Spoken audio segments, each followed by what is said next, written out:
Hi, I'm Lauri Flaquer of Soltar Solutions, and I'm here today on Focus Forward with an amazing guest. I have Regina Barr with me today, and Regina is award-winning business owner, and she's also the CEO and founder of Red Ladder and Women at the Top Network. Regina, thanks so much for being here. Thanks for having me, Lauri. It's always a pleasure. I always learn so much from you. Today we're going to launch right in, and we're going to talk about peer coaching. I want to know all about this because I think the concept for me is a little bit new. What is peer coaching? So peer coaching is basically a group of men or women that meet together with a facilitator who helps to make sure that the group moves along, that the group is meeting their goals, that they're accomplishing what they want to accomplish as a group. So it's oftentimes for me, it can be one of two things. Sometimes for people who are not sure they're ready for one-on-one coaching, or sometimes for people who just really need to get exposed to other ideas from other like-minded people or people at a similar level but in different companies. You know, sometimes people are working in a company, they can't go to their boss.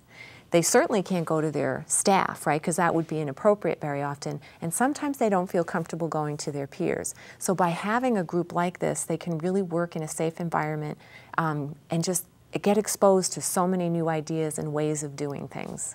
So how do you set these, the peer coaching up? Like, how would you go about doing it? Would you just invite a lot of different people from companies, or how do you go about putting the group together? So what I do is I also host, for example, for one of my peer coaching groups, it's focused specifically on executive women, and sometimes I work with small business owners, sometimes I work with other kinds of groups. But this particular one is focused on executive women. So what I do is twice a year, I host what's called an Executive Women Networking Social, where I invite women who are typically, for me, director level and above, who also have P&L responsibility. Usually I'm looking for 250 million or above, or they might also own a business and be of a certain size revenue in a business and then have direct reports. So I have some screening criteria in place. I have a group come together for networking social, and I have the opportunity to interact with them, and then the members of that group also come, so they have the opportunity to interact. And then once I have an existing group, I always, before we invite someone to come and attend a guest day, we clear it with the group, and then the group determines who gets admitted. If it's a new group, I'm really working to try to vet out who would be the best fit. Typically, they are typically not in the same industry, but they could be, right? Depending on what we're trying to accomplish with that particular group. So it's an art, not a science, I guess. And so far to date, I've been pretty lucky with the groups I put together. So that sounds really interesting, but the groups, I just want to reiterate, are not from the same company. Correct. These are not. And actually, you could certainly do some of that within a group in a company. I don't recommend it. I think one of the benefits of peer coaching and being in a facilitated group like that is you're getting exposure to people outside of your group, your company, I should say, even your work group, but your company, get exposure to other industries, you know, where an idea that maybe you wouldn't normally apply to your industry, you might hear and be like, oh, you know, that's something interesting, I want to explore that.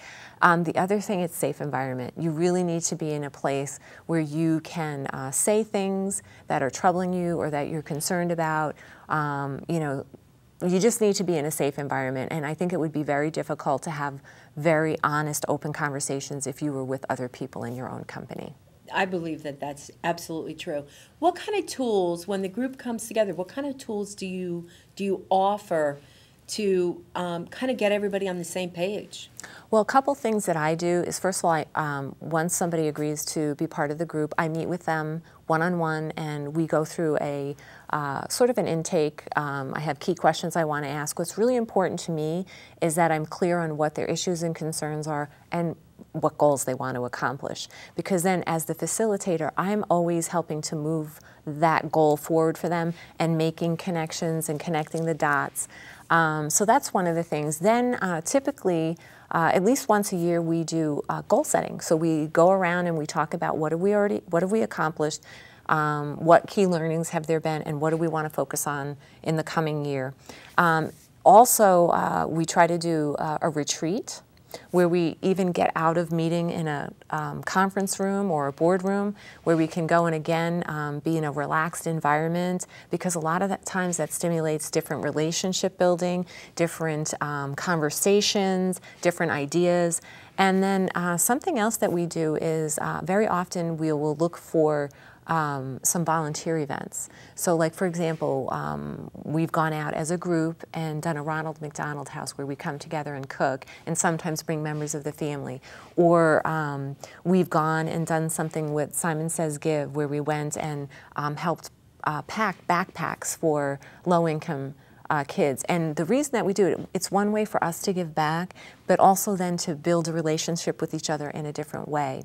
And so we do all those different kinds of things to help promote the relationship piece, because for me, that's one of the most critical pieces. You are building a network, a sounding board, sort of like your own kitchen cabinet or board of directors, if you will, that you can use well beyond the peer coaching group.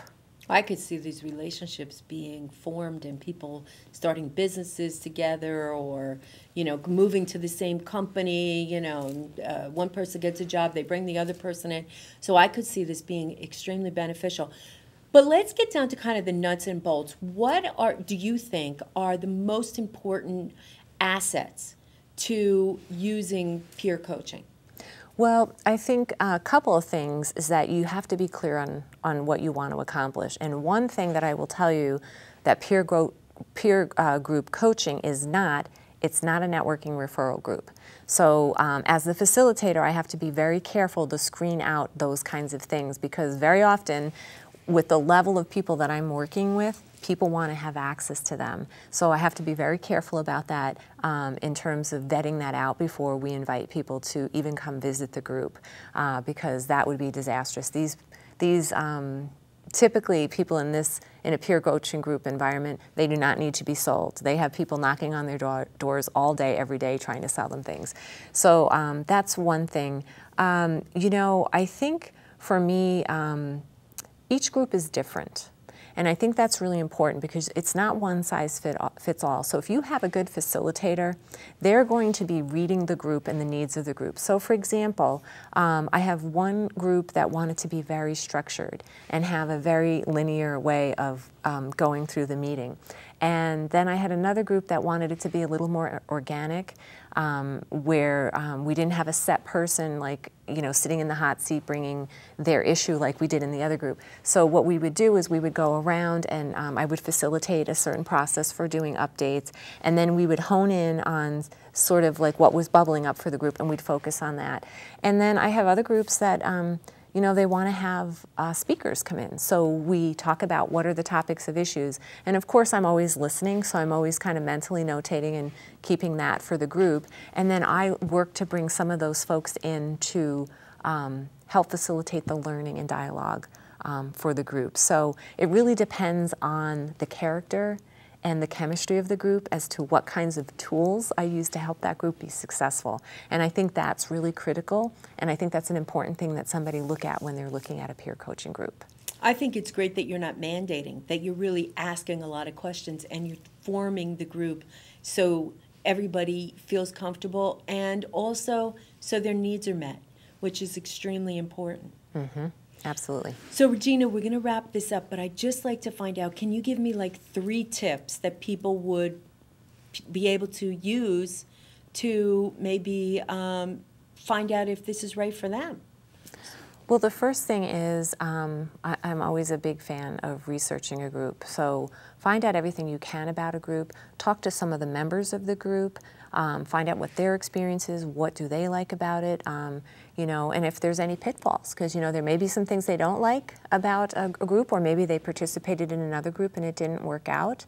The second thing is, you know, you have to really be committed to a peer coaching group, because for it to work, people have to be present. They have to participate. And if you're too busy to make it work once a month, twice a month, whatever the time frame of commitment is, then it's probably not a good idea for you. And then finally, what I would say is, you know, sort of take the leap. I find that sometimes people aren't too sure about coaching still in this day and age. And I would say get past that piece that might be holding you back and just take the leap and try it out, make the commitment, and then I think most people will be surprised at how much they really do get out of a peer coaching group. Absolutely. No doubt in my mind. Thanks so much for being here. It's great. Thank you, Lauri. Always a pleasure. I'm Lauri Flaquer of Consultant Solutions, here with Focus Forward with Regina Barr. Love this peer coaching concept. I think it's amazing. I hope you've enjoyed the show. I would love it if you would subscribe, also comment, like, let us know what you're thinking. Thanks so much and have a great day.